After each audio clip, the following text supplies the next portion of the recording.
Hello, my most amazing and awesome kindergarten artists. Today you're going to get a bowl that you're going to write your name and class code on. Then you're going to put it aside because we're not using this bowl until later. Then you're going to get something called a slab of clay that we are going to make our very own handprint bowls out of. When you get your slab of clay, you want to keep it nice and flat. This is in a slab. It's already gotten all the air bubbles out. You just might need to roll it out to make it a little bit bigger. But you really don't have to roll a lot. You want to use the roller that is nice and smooth. You do not want to use the one that has texture on it. I'm going to roll horizontally and vertically to roll out my clay so it's as big as my hand. Once it's as big as my hand, I rolled it enough. Then I'm going to pick it up off my clay mat and do the pinky test. If it's as thick as my pinky, it's good to go.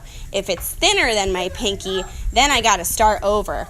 Now, then you have a texture toolbox. You can use your texture tools to experiment with making different textures into your clay.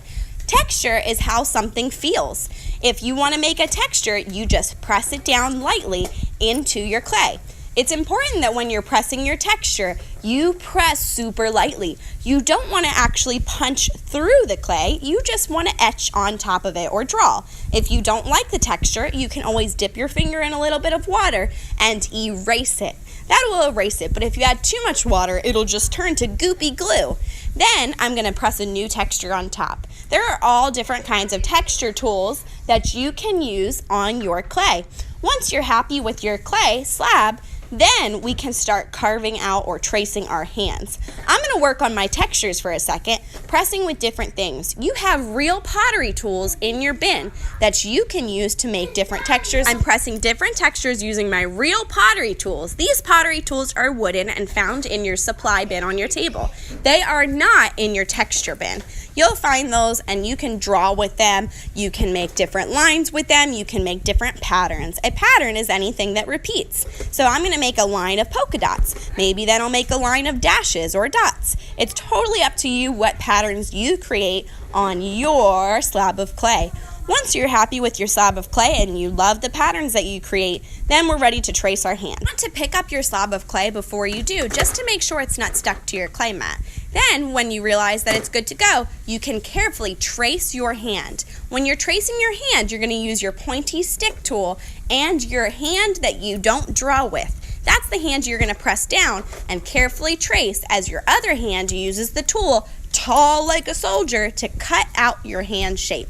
You can either do this with your hand on top of the clay or after you trace it. Then you peel that extra clay back and you are ready to go.